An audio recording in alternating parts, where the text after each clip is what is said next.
You know how you know the pandemic's over? Because Microsoft launched a feature designed to support the people during the pandemic.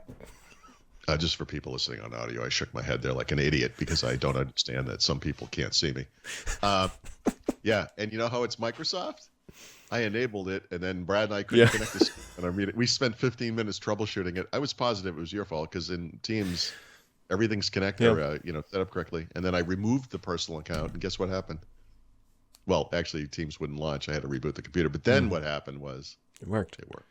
Whatever. So The- tell them about all the fun features they can get if they don't mind other stuff not working. um, Oh my! so Microsoft is making personal Teams features available. So it's effectively you can now just log into Teams with an MSA instead of an M365 account, and that's about it. Which, by the way, I've noticed the past several times I've brought up a new computer. Mhm. One of the things I have to do is go to the Teams website, download the desktop version of Teams, Mhm. and it auto signs in with my MSA. It was already doing this. Yeah, I think it's been sort of waffling about for a while, and now they chose.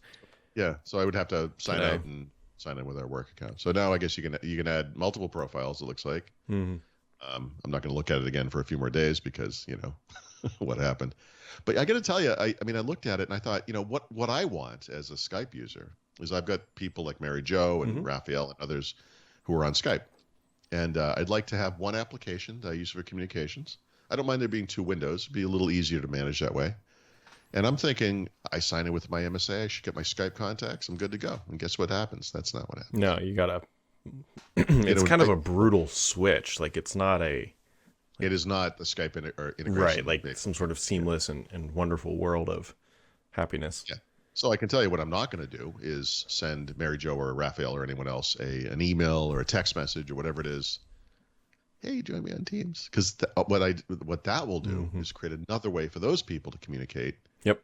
And this is not what I was looking for. But I guess maybe that will come. That's not what this is. Yeah. I will tell you, like I'm optimistic that Teams will continue to grow in the enterprise. I am not so optimistic that this is going to take over the consumer world in any meaningful way. So, yeah, I guess if I could think beyond my own personal needs, I'm trying to imagine like what the solution is here. I think we can both agree Teams is becoming or has already become for many people the center of their workday. Right. And of course, a lot of us are working remotely now, way more than, let's say, a year and a half ago. So you have this kind of hub, and it does. I mean, Teams, my God, it's hundreds of new features every month, literally. So I'm just trying to imagine the use case here. I have a family with kids, and maybe we're going on. It doesn't matter. Or I have friends, and I'm like, hey, I use Teams. I want to talk to you on Teams. I'm trying to imagine the reaction from the recipients to this request. Like, what is this? We have text messaging. Why would I do this over Teams? Yep. Or WhatsApp or whatever we're using, Facebook Messenger or whatever. I think and again, I'm trying to think beyond my own thing, but I personally, I do, like I said, I use Skype. I have Skype for certain people, including, there's kind of a long tail aspect to this or last mile aspect or however you want to call it, where there are people I don't actually communicate with all that much. Certain people from Microsoft, for example. If I go back and look at some of these conversations, one guy, a friend of mine that I don't just talk to regularly, but he pinged me on Skype 2 weeks ago. We chatted for a while. If I went back and looked at the last time we chatted, it might have been last November. So those guys are going to get lost if I just so I can't just delete Skype. You know what I mean? Like, I think there needs to be a way. We'll call it federation because I think that's the term Microsoft would use to federate Teams with other messaging clients, not just Skype, which Microsoft owns, but the things I mentioned, Facebook Messenger, WeChat, blah, blah, blah, whatever they are. Because otherwise this integration, maybe someone else will have a use case here that makes tons of sense. I'm just having a hard time wrapping my head around why anyone would do this. I'm kind of the same way because they're not first movers by any means. It's not like they have some revolutionary feature. Like if they're messaging, chat online now. Yeah, like it's or have meetings online for free. Yeah, we've been doing that since last year. Remember? Hey, you know that application you're in all day at work? How about you Hmm. do it at home too? Like, I mean, that's what Microsoft is hoping is they've got 145 million daily users. Like, maybe they can convince a small fraction of them to jump over. But Well, I mean, again, I can't speak for other people, but I'm generalizing here. It's very likely that a large percentage of the population who do use Teams for work, and maybe even those people who like Teams, enjoy mhm. using it or find it to be efficient and practical and whatnot, maybe don't want to look at it on Saturday, right? Yeah, Or if there's a Teams, notification that pops up on off hours, it could be at night or the weekend. Maybe that's not a welcome thing to see, right? well, it's the same reason I have a gaming console. Like, I have a really powerful PC upstairs. I can play PC games, probably equivalent to the Series X. But when I sit down at the computer, it's work. Like, that's Exactly. Yeah, and the post that Microsoft wrote speaks a bit about the work-life balance stuff. mhm. I, I mean, honestly, they could go a long way just by making it look a little different. What if the consumer one you could have a color scheme or something, and Yeah, what about like light blue? Maybe it has mm, all the same features. They call it something different, maybe Skype, and then then you don't have to worry about that. Teams is work, Skype is home. yeah. What are they going to do with Skype? Skype has got to be teetering on the edge of death at this point because now they have. I mean, how do you know? I mean, look, there haven't been any new usage figures, but hundreds of millions of people at last count using Skype. I don't know what that means if they're active or not. I use Skype every day. I mean, I Mhm. literally use it every day. So anyone who has a Microsoft account and of the 1.3 billion Windows devices out in the world, or Windows 10 devices, I mean, 1.2 something billion of them probably, maybe not, but some billion ish are using Microsoft accounts. So technically, that audience, this is a feature of your Microsoft account. I mean, when Skype comes with Windows 10, it's there. Um, I don't know. I don't know what to say to this. I'm really Does it just become Teams? I don't. well. What do you? There must be a word for this. Like, I don't remember when Microsoft first started hinting at and then announced and said they were Mhm. going to bring features, or what are they calling it? Personal features to Teams. And you wait and you wait, and we get questions from readers because of what we do for a living. What's Mhm. going on? We don't know. Blah blah blah. There's some minor things they did last year at the end of last year around the Teams mobile client, but now it's everywhere, and there's more, of it. And then it comes out, and you're like, I don't need this. you know, what's the I'm word sure for that? there's a German word for it. There's always a. Yeah, right. It's like Christmas, or it's like anything else, like you book a trip or something. Like, and sometimes the anticipation of something is better than the reality, right? Or Yeah. more rewarding somehow psychologically. Also known as that Um, period every time between when an iPhone launches and when it arrives at your house. The anticipation always. yes, the anticipation, right? And then you get it, you're like, oh yeah, it's an iPhone. It's like, Um, and then by the time you got it, the rumors for the next one are already out, and yep. the thing you got is already a piece of crap.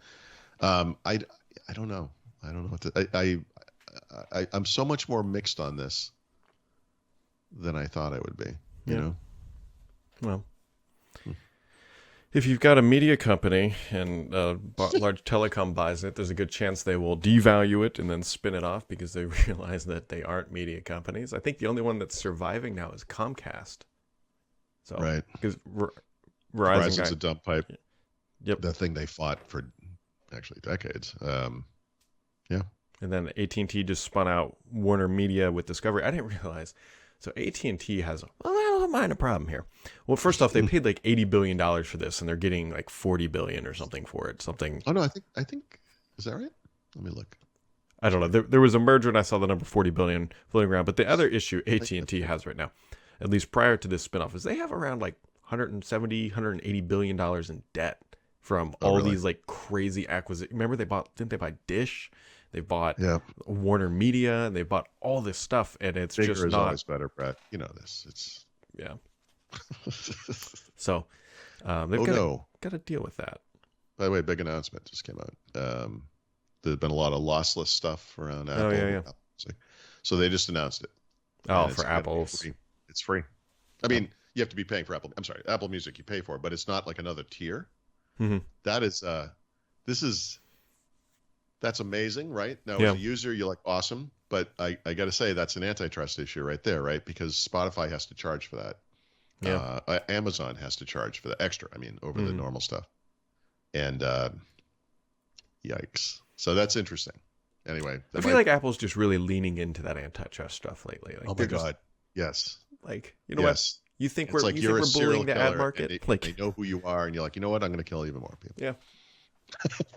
It's just crazy. I'm just waiting for them to come out and say, you know what? We're banning all Android apps. Like, just if you make an Android app, you can't run it on You iOS. can't be at the store. Oh God, that would be amazing. It really would We're be. going to make you choose. Make it choose you from the old Simpsons episodes. If someone recognizes that Valentine's Day card from Ralph Wiggum to Lisa Simpson, I think. Yep. Wow. Yep. So. You ever see him play Duck Duck Goose? Anyway, off the rails. Here we are yet again. It is Monday. Duck. It just keeps going. Anyhow, where were we? Oh, more media company. Sorry, you're right. You were right about 43 billion. That's correct. Yeah, I mean, these kinds of consolidations are inevitable. The biggest problem here, I don't care what happens to AT&T or any of these companies. Like, to me, I think about it from the perspective of users, and what we're seeing is we had this beautiful world where things were going streaming. For a time, it was lower cost, and it was much less confusing than cable, where you had all these option packages and bundles and blah blah blah. And now it's just as more expensive, maybe even, or just as expensive. It's just as ugly. And you as a consumer, or we as consumers, have to figure out where stuff is. Like, I want to watch the new Star Trek series. Where is it? You know, it's like on some random CBS All Access or whatever it's called, and you got to pay for that separate. You know, and it's like, well, what about this other thing? It's like, I really like Animal Planet. Where's that now? And it's like, Discovery owns that, and that's going to be part of a new company with Warner Media, which I don't believe they have a name for yet. And there's going to be an app and a service that's only, Discovery Plus. I think they have now, just like we have HBO. What's it called? HBO Max. I don't know the names of these things. Paramount has their own thing. Yep. NBC, CBS, ABC. It's getting stupid. You know. It really is. A lot to manage there. It really is. And we're like one step away from like Napster coming back, like a new version that will just allow you to pirate all this stuff, and then we'll be right back to where we started. Yeah, actually, that's what we need, right? We need a Napster for video, which I guess I'm sure it probably is out there, and I'm sure it's an add-on for Plex. A free movie server on a NAS somewhere. You're on a NAS somewhere. Yeah, I should be.